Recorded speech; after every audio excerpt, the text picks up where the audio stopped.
दोस्तों, मेरे वर्षों के ज्योतिष अनुभव के आधार पर मैं आपको एक ऐसी बात बताने जा रहा हूं जो शायद आपके जीवन की दिशा बदल दे। अगर अब नहीं, तो शायद फिर कभी नहीं। आप सोच रहे होंगे कि मैं अचानक ऐसी बात क्यों कह रहा हूं। आप सभी का एक बार फिर स्वागत है आपके अपने चैनल डेस्टिनी डिकोड में, जहां हम अतीत से सीखते हैं, वर्तमान को समझते हैं और भविष्य की योजना बनाते हैं। प्रिय दोस्तों, हम आपको आने वाले 72 अत्यंत शुभ घंटों के बारे में सचेत करने आए हैं। एक ऐसा समय जो ईश्वर की कृपा से आपके जीवन में दस्तक देने वाला है। इसे बिल्कुल भी मिस न करें। यह मेरा कर्तव्य है कि मैं आपको इस महत्वपूर्ण घटना के प्रति जागरूक करूं। हम प्रार्थना करते हैं कि अधिक से अधिक लोग इस सुनहरे अवसर का लाभ उठा सकें। आइए, शुरुआत एक छोटे से सवाल से करते हैं। क्या आपने कभी महसूस किया है कि ब्रह्मांड का कोई गुप्त नियम है?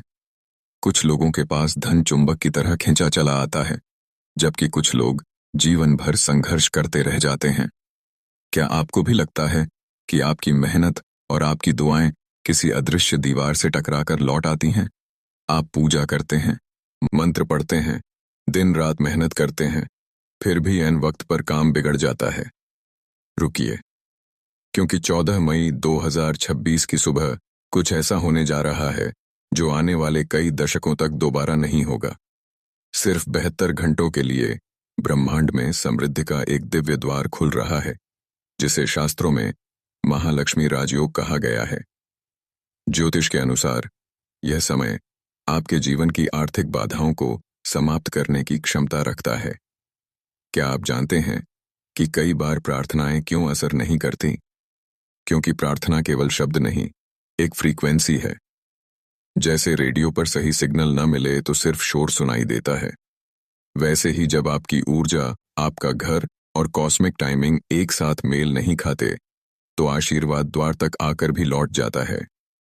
लेकिन 14 से 16 मई के बीच शुक्र और बुध मेष राशि में एक दुर्लभ संयोग बना रहे हैं।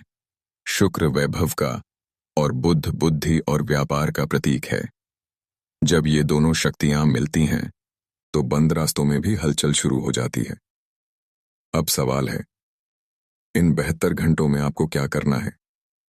यदि आप इस महालक्ष्मी राजयोग की ऊर्जा को अपने पक्ष में करना चाहते हैं, तो ये 5 काम अवश्य करें। पहला, उत्तर दिशा का रहस्य। 14 मई की सुबह अपने घर की उत्तर दिशा को पूरी तरह साफ करें। कबाड़, टूटी चीजें हटा दें और वहां कपूर जलाएं। दूसरा, साउंड हीलिंग। रात 7 बजे के बाद 11 मिनट तक ओम श्रीं महालक्ष्मी नमः का जाप करें, महसूस करते हुए। तीसरा, वॉलेट एनर्जी एक्टिवेशन। पर्स से पुराने बिल निकालें, उसमें चांदी का सिक्का या कुछ चावल के दाने रखें। अपने पर्स को हमेशा साफ सुथरा और व्यवस्थित रखें। चौथा, शाम का पोर्टल। सूर्यास्त के बाद मुख्य द्वार पर घी का दीपक जलाएं। पांचवा, सबसे बड़ी चेतावनी। इन 72 घंटों में झगड़ा, निंदा और बेवजह खर्च से बचें। शुक्र आपकी भावनाओं को बढ़ाता है। इन दिनों संकेतों पर ध्यान दें। यदि आपको 111, 888, 3, 5, 6, 8 और 9 जैसे नंबर दिखें, या बार बार 10:10, 11:11 समय दिखे, या सफेद पक्षी दिखाई दे, या किसी पुराने व्यक्ति का संदेश आए, या यदि आपके सामने कोई विशेष रंग बार बार दिखाई देने लगे, इसे संयोग न समझें। यह संकेत है कि आपकी प्रार्थना सुनी जा चुकी है। ध्यान रखें, यह सिर्फ ग्रहों का खेल नहीं, यह आपके भाग्य को फिर से लिखने का अवसर है। लक्ष्मी वहां आती हैं जहां समर्पण, कृतज्ञता, स्पष्टता और सकारात्मकता हो। कमेंट में अपनी राशि लिखें और लिखें, मैं समृद्धि के लिए तैयार हूं। इस वीडियो को अभी सेव कर लें और इसे अपने दोस्तों और परिवार के साथ साझा करें, क्योंकि 14 मई से आपकी नई शुरुआत होने वाली है। ईश्वर के इस दिव्य और अनमोल उपहार को किसी भी परिस्थिति में हाथ से जाने न दें।